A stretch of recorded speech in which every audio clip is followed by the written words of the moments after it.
But this movie also reminds me of M. Night Shyamalan's dialogue in films like Lady in the Water, Old, and The Happening. What? No. I have to admit, at least in terms of theatrical releases so far, 2024 has been a little rough for the horror genre. Although the Stone Age horror film Out of Darkness is certainly the exception, awful movies like Night Swim and mixed bags like Lisa Frankenstein haven't exactly scratched that itch for horror fans like myself. Not in the same way that 2023 movies like Megan certainly did. However, I was holding out hope.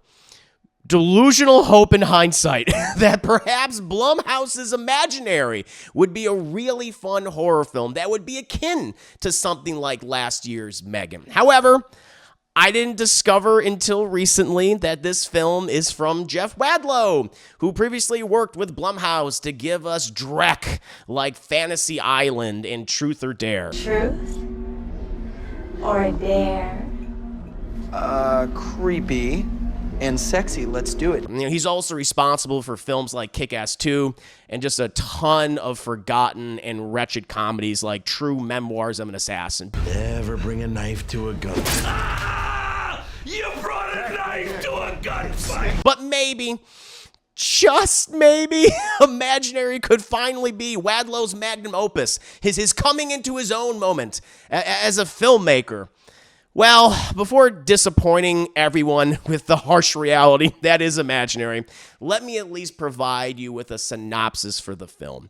When a woman named Jessica moves back into her childhood home, her youngest daughter finds a stuffed bear named Chauncey. But when her daughter's behavior becomes increasingly erratic and strange things start to happen in her home, Jessica realizes that Chauncey is anything but ordinary. I know there are some critics out there nowadays who are afraid to share their real, honest, and earnest thoughts because they're terrified of alienating sponsorships or people in the film industry or whatever bullshit excuse they try to come up with to cover up those obvious reasons as to why they don't want to criticize something.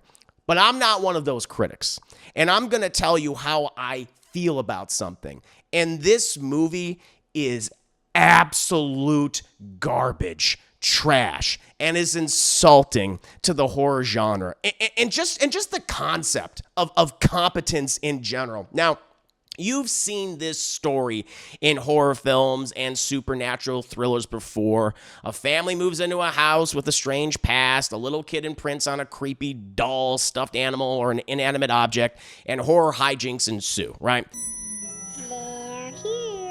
You know, it's familiar, but we've seen it done well and seen it done bad, terribly.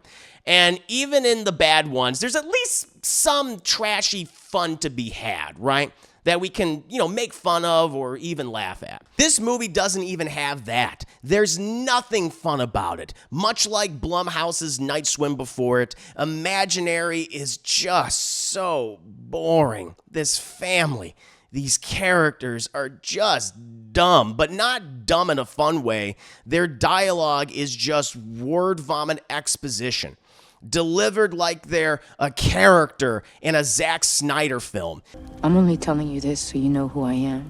We don't get to know them. They don't come close to having any sense of chemistry. They're just these lifeless, boring automatons that regurgitate exposition just when we need to know it, so then the movie can awkwardly waddle to the next dull, insipid, terrible scene. The kids in this family are just awful human beings. And I'm not going after the actors.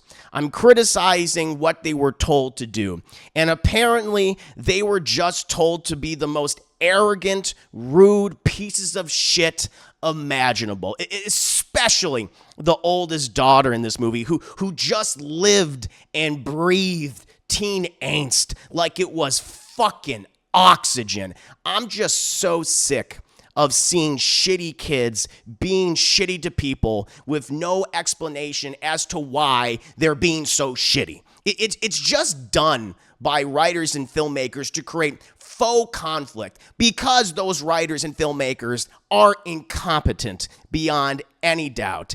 And that is very much the case for Wadlow and his collaborators on this film. Just the way these actors are told to talk to each other is so infuriating. I know I referenced the exposition dump dialogue that Zack Snyder likes to do in so many of his recent films nowadays, but this movie also reminds me of M. Night Shyamalan's dialogue in films like Lady in the Water, Old, and The Happening. What? No. These people don't sound like people. They don't sound like normal people. There's something off about everyone. Like they've been lobotomized and have this monotone delivery for everything. And it just drives me nuts. It's so awkward and aggravating. There's not like a supernatural reason as to why they're like that. They're just all like that. And it's really bizarre. And the thing that perhaps is most frustrating is that the last 10 minutes of this movie, which feels like it's 2 hours despite being a little over 90 minutes, is that it finally delivers some fun scares and supernatural sequences. Matter of fact, it actually does some interesting and subtle creepy moments at certain parts of the film that even reminded me of stuff like Mike Flanagan's The Haunting of Hill House. But it's just surrounded by so much boring, awkward bullshit and bad jump scares that you forget about some of those clever scenes that are actually in the movie. The last 10 or so minutes gives us the movie I was hoping for. I can't say that.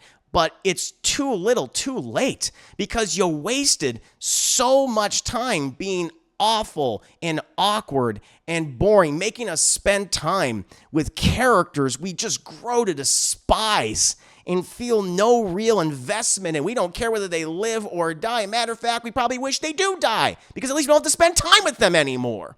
You know, we've gotten some real stinkers this year with Night Swim, Argyle, Madam Web. But I gotta say, Imaginary fits comfortably head and shoulders next to those pieces of cinematic trash. My worst of list for this year is going to be very competitive. I'm really sure of that. And I'm also sure Imaginary will probably make the top 10, if not the top 5. It certainly is in the top 5 right now. I just don't know how Wadlow and his fellow collaborators have been given so many chances, brought on to all these movies, and just to produce direct. I guess it's just because even as awful as films like Fantasy Island are, or Truth or Dare are, they all manage to make money.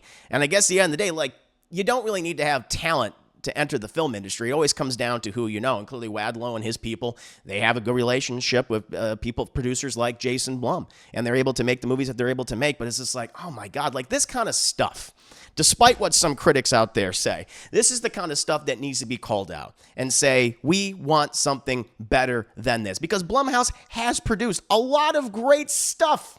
Okay, I know they're very hit and miss, no question about it, but they have made some really cool movies. Just last year with Megan, or even Academy Award winning films like Get Out. Like there's just no excuse for them to keep producing this kind of stuff. Like you can have a film with a relatively low budget and have it be a horror movie and still do some like really interesting things when it have a great filmmaker involved, have some great actors, up and coming actors involved to make something like this. But stuff like this, it tarnishes their brand.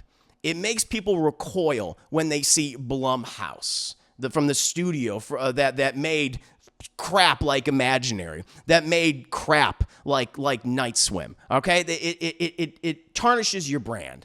And I just really wish they would kind of stop making these movies. And I know it's cheap, and I guess they're making money. I guess this one isn't, though. This is probably going to be a flop. You know, maybe make its budget back, but still, it's like, please stop it, because studios like A24 are just leaving you. They're miles ahead of you. They're leaving you in a dust cloud of your own shit. So please, for the love of God, just stop. What about you guys? How do you guys feel about Blumhouse's Imaginary? Did you actually like the film? Were you mixed on it, or did you utterly despise it? Like I did, like so many people clearly do. Please go ahead and let me know in the comments below, and I'll see you next time.